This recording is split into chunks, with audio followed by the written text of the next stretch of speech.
नमस्कार सर्वांना, Rupali delicious kitchen मध्ये आपलं स्वागत आहे। आज आपण गणपती बाप्पा विशेष मस्त असे तांदळाचे उकडीचे मोदक बघणार आहोत। एकदम मऊ आणि लुसलुशीत असे उकडीचे मोदक, तांदळाचे उकडीचे मोदक आज आपण बघणार आहोत।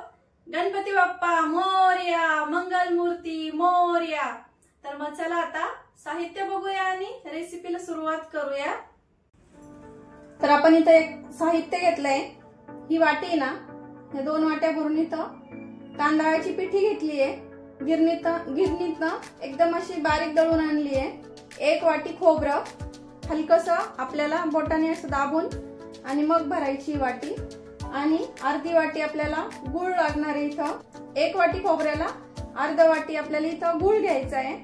2 चमचे साजूक तूप, वेलची पूड घेतली पाव चमचा आणि केशराच्या काड्या घेतल्या आहेत। तर सर्वात आधी आपण इथं मोदकाचं सारण तयार करून घेणार आहे। तर आपण इथं कढई गरम करायला ठेवली आहे। त्यामध्ये आपल्याला 1 चमचा भरून तूप टाकून घ्यायचंय आणि ओल्या नारळाचा चव टाकायचा इथं। आता 2 मिनिट आपल्याला हा छान परतून घ्यायचा आहे। तूप नाही टाकलं तरी चालेल, कारण नारळाला आपोआप तेल सुटतं, किंवा टाकलं तरी काही फरक नाही पडत। तर आता 2 ते 3 मिनिट मी हे परतून घेते। 2 ते 3 मिनिट आपला ओल्या नारळाचा चव परतून झालाय बघा, असं सुक्का सुक्का दिसायला लागलाय। तरीच आपल्याला गूळ टाकून घ्यायचा आहे। आता खोबऱ्यामध्ये छान मिक्स करून घेऊया। 1 वाटी खोबऱ्याच्या चवला अर्धी वाटी गूळ बरोबर होतो गोडीला। तांदळाचे मोदक थोडेसे गोड ठेवायचे शक्यतो, म्हणजे छान लागतं। आता खोबऱ्यामध्ये गूळ छान मिक्स करून घ्यायचा आहे। तर गूळ आणि खोबरं छान मिक्स झालंय। आता आपल्याला हे 4 ते 5 मिनिट नारळाला आणि गुळाला जे पाणी सुटलंय ते आटेपर्यंत आपल्याला हे परतून घ्यायचं आहे। अजिबात इकडं तिकडं जायचं नाहीये, सारखं हे हलवत राहायचंय, नाहीतर करपू शकतं। सारण परतलंय कसं ओळखायचं शेवटी सांगेल मी तुम्हाला। 3 ते 4 मिनिट झाले सारण परतायला लागून। आता बघू शकता छान परतलंय आपलं सारण आणि असं सुक्क झालंय छान। तर सारण परतलंय हे कसं ओळखायचं, तर असं सारण दाबून बघायचं। पाणी वाटत असेल तर थोडंसं अजून घ्यायचंय, पण आता परतलंय त्यामुळे आपण इथं वेलची पूड आणि थोडीशी जायफळ पूड, चिमूटभरच जायफळ पूड टाकायची आपल्याला इथं, आणि थोडीशी पाव चमचा वेलची पूड मिक्स करून घेऊया। गॅस बंद केलाय आणि आता हे थंड करायला ठेवायचं आहे सारण। तुम्हाला गूळ कमी अधिक करायचा असेल तर तुम्ही करू शकता। आता तांदूळ पिठाची उकड करून घेऊया। सारण थंड करायला ठेवते मी आता। तर आपण एक कढई ठेवली आहे। आता ज्या वाटीने आपण तांदळाची पिठी मोजून घेतली आहे त्याच वाटीने आपल्याला इथं पाणी घ्यायचं आहे। तर 2 वाट्या आपण पिठी घेतली आहे, तर 2 वाट्याच आपल्याला इथं पाणी टाकून घ्यायचंय। आणि मीठ सांगायला मी विसरले आधी तुम्हाला साहित्यामध्ये, तर थोडंसं मीठ टाकायचंय आपल्याला। 2 चमचे तूप। आता पाण्याला छान उकळी येऊ द्यायची आहे।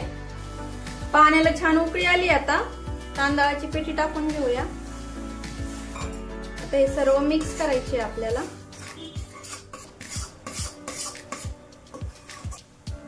गॅस कमी करायचा, मिक्स करून घ्यायची आहे।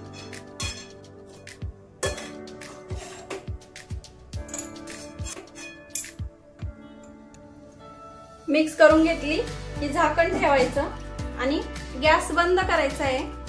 आणि 10 मिनिटांसाठी आपल्याला अशी दडपून ठेवायची आहे ही वाफ, म्हणजे आपली पिठी एकदम छान अशी फुलते आणि शिजते। तर आपण आता 10 मिनिटांनी पुन्हा भेटूया। तर आता 10 मिनिट झाले। आपण आता तांदळाची उकड या परातीत काढून घेणार आहे। भरपूर अशी गरम आहे। तर आपल्याला हे पेल्याच्या साह्याने किंवा तांब्याच्या साह्याने कशाने पण असं मॅश करून घ्यायचं. हे छान गरम गरम, खूप गरम आहे त्यामुळं पेल्याच्या साह्यानेच करा. छान याच्या गाठी मोडून घ्यायच्या आपल्याला. पेल्याने छान मळून घेतलंय मी. आता हाताला थोडंसं सोसायला लागलं की पाण्याचा थोडासा हात घेऊन आपल्याला हे छान मळून घ्यायचंय. भाकरीसारखं चुरायचंय चांगलं.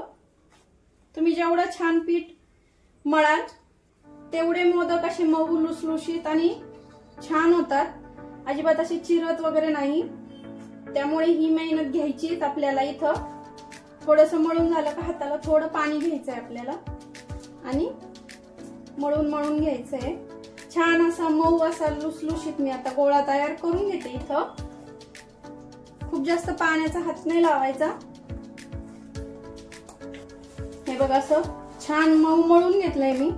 चांगले 7-8 मिनिटं असं छान मळून घेतलंय भाकरीसारखं. असं मऊ लुसलुशीत होईपर्यंत आपल्याला हे पीठ मळून घ्यायचंय. आता आपण मोदक करायला घेऊया. एक छोटासा गोळा काढून घेते यातला आणि बाकीचं आपल्याला झाकून ठेवायचं आहे.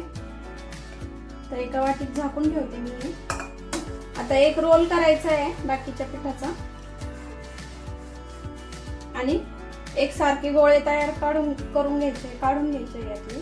मीडियम साईजचेच बनवणार आहे मी, खूप जास्त मोठे नाही बनवणार. हे बघा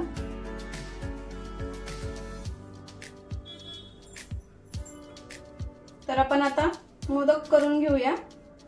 त्यासाठी आपल्याला थोडीशी तांदळाची पिठी घ्यायची आहे आणि हाताने अशी पारी तयार करत जायचं आहे. आणि ही जी मधली साईड आहे ती जाड ठेवायची म्हणजे मोदक फाटत नाही.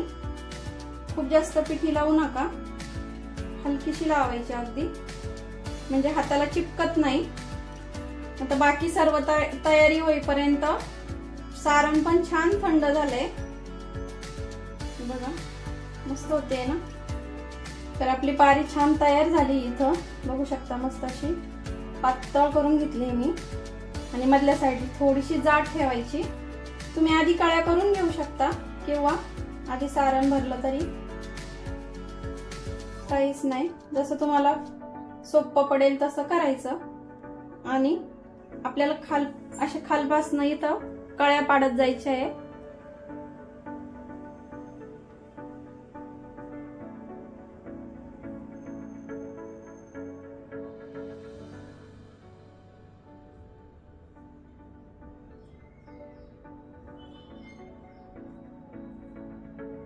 मोदकाच्या कळ्या तयार करून झाल्या की वरची बाजू अशी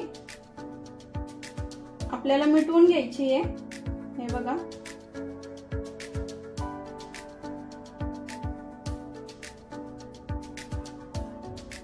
झालंय ना छान आपला मोदक. असं वरचं टोक दाबलेत गेलं असं वाटत असेल तर आपण इथं अशा या कळ्या चमच्याच्या साह्याने मोकळ्या करून घ्यायच्या म्हणजे छान असा कळीदार मोदक दिसतो आपला. झालाय ना मस्त. आता सर्व मोदक मी असेच करून घेते. तर आपण इथं 11 मोदक करून घेतले मस्त बाप्पासाठी आणि बाकीचे मी नंतर करणार आहे. आता आपण एका साईडला मी पाणी गरम करायला ठेवलं होतं. आपण आता ते स्टीम करून घेणार आहे. 2 ते 3 मोदक मी हाताने कळी पाडून केले आणि बाकी सर्व थोडेसे लाटण्याने लाटून केले म्हणजे झटपट होतात मोदक आपले. तुम्ही तसंच केलं तरी चालेल. तर आता आपण स्टीम करून घेऊया मोदक. तर उकळतं पाणी त्यावर चाळणी ठेवली आहे आणि चाळणीमध्ये एक रुमाल ठेवलाय मी एकदम असा पातळसा. तर आपल्याला त्यामध्ये मोदक ठेवून घ्यायचे आहे. पण ठेवण्याआधी आपल्याला हे थोडेसे पाण्यात बुडवून घ्यायचे आणि मग ठेवायचे. हे बघा या प्रकारे म्हणजे मोदक असे छान मऊ लुसलुशीत स्टीम होतात.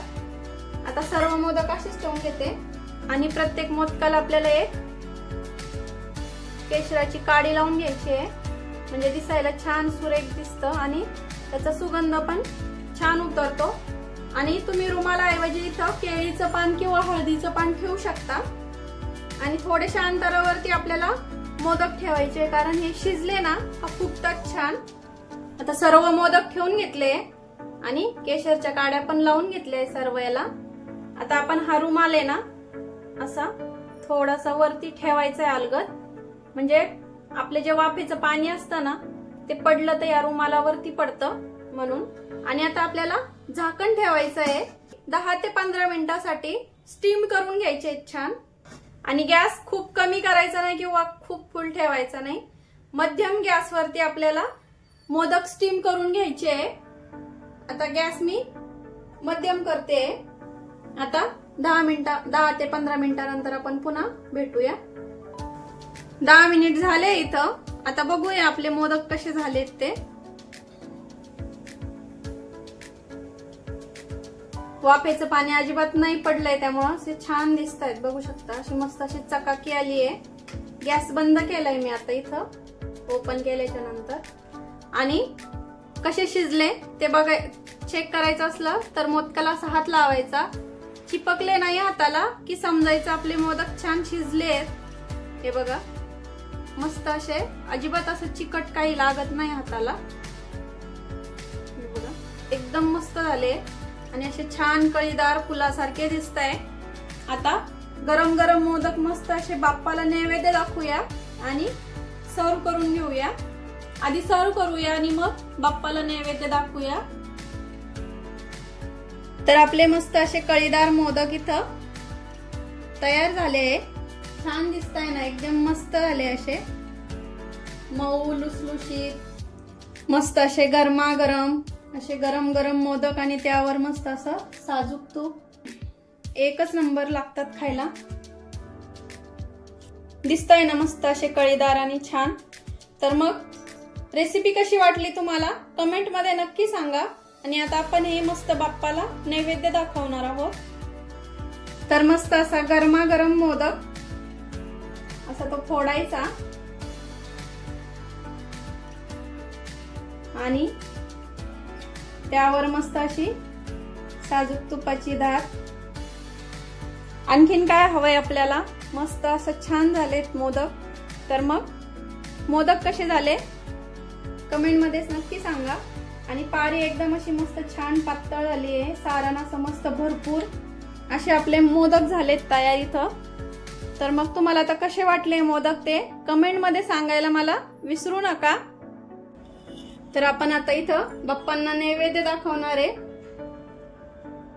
आधी चौकोन करून घ्यायचा